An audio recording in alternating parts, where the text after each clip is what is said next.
So ayun mga kamunggo, ibabike check ko naman ngayon yung aking bike.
So ayun mga kamunggo, yung STI ko nga pala ay R7000 na 105. Ayan. Yan yung aking STI. STI ng bike ko ay 105 na R7000. Itong caliper ay Tiagra, yung aking caliper. At so ayun mga kamunggo, yung crankset ko nga pala ay Tiagra na 5034. 5034 itong aking crankset. Ang haba nitong crank arm niya ay 170. Tas ito namang itong pedal ay Shimano na R500 ata ang series nito. Nalimutan ko kasi. Yan, Shimano siya. Na clutch pedal, pang road bike.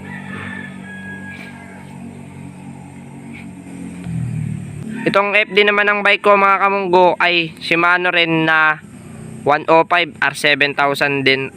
R7000 ang series nitong FD ko na Shimano 105 R7000. Ito namang RD ng bike ko ay Shimano 105 din na R7000 ang series. Medyo nagkagasgas na. Niiwasan natin magasgasan itong ating RD. Kaso lagi na gagasgasan. Hindi na maiwasan. Itong kags ko nga pala ay 1132 ang combination para may pangakyat.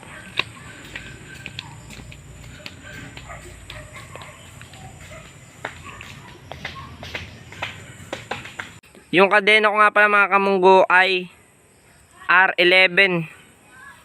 Ito ay kadena ng Campagnolo Super Record. Itong R11 na to. Sana all. Oh my God! Wow! Itong kadenang ito ay R11 na Campagnolo. Ito ay kasama doon sa Campagnolo na group set. Kaso wala tayong Campagnolo. Ito lang kadena. Sponsor lang yan. Yung dating kadena niyan, itong dating kadena dito sa bike kong ito ay Dura Ace yung aking nakakabit na kadena dati. Pinalitan ko lang muna. So ayun mga kamunggo, itong wheelset ko na to ay Shimano RS10. Itong aking wheelset na ginagamit. RS10 yan na wheelset. Ang spokes nga pala nito mga kamunggo, yung RS10 na wheelset, 24 ang likod, tapos 20 naman yung harap ng RS10. 20-24 ang combination niyan. Yung rear ay 24, yung front naman ay 20. Itong seat post ko ay FSA na carbon.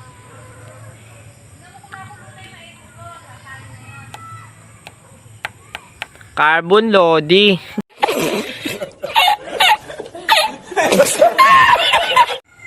Tapos ayan yung aking saddle. Berto na saddle. Matagal ko na siyang gamit. Almost 4 years na. 4 years ko na tong gamit itong Berto. Yung drop bar nga pala ay uno ang tatak niya mga kamunggo. Ang haba nito o yung buka nung kung yung haba nitong aking drop bar ay 38.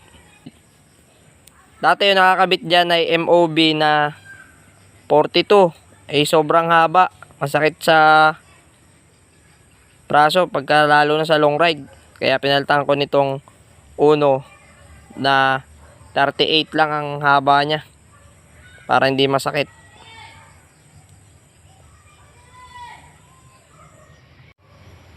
Yung stem ko nga pala mga kamunggo ay Giant Comp.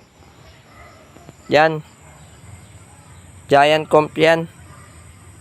70mm. Negative 9. Yung head parts ko nga pala mga kamunggo ay silvering yan.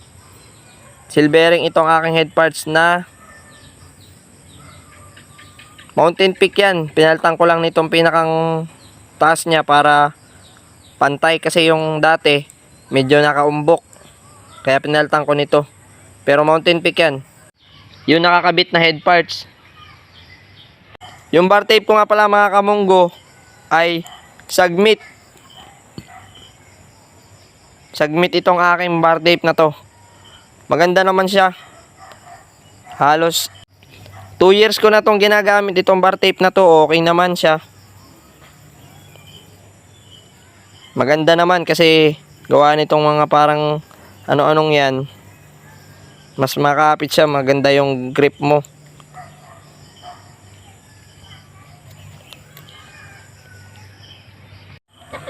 Yung frame naman ay alloy.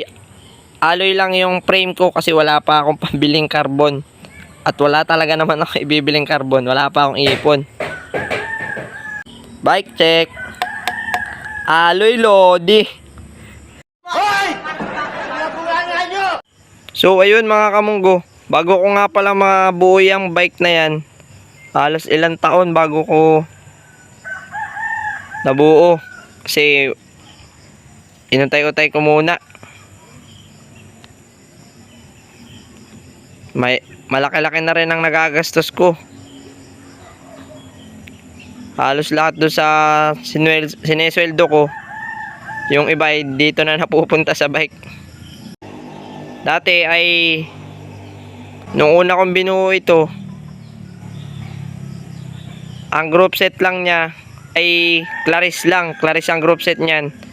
Nitong 2019 ako nakapag-upgrade ng 105. 2019 ko yan na-upgrade yung aking bike. Bago ko nabuo yan ng ganyan. Talagang napakatagal. Pinag-ipunan ko rin. Itong RS10. Tapos dati ang group set nito ay Claris ang group set niya. Itong 2019 ko lang siya na-upgrade. Ayan, kaya okay na ngayon. Napaganda na niya. Maganda na yung aking bike. Para sa akin, maganda na yan.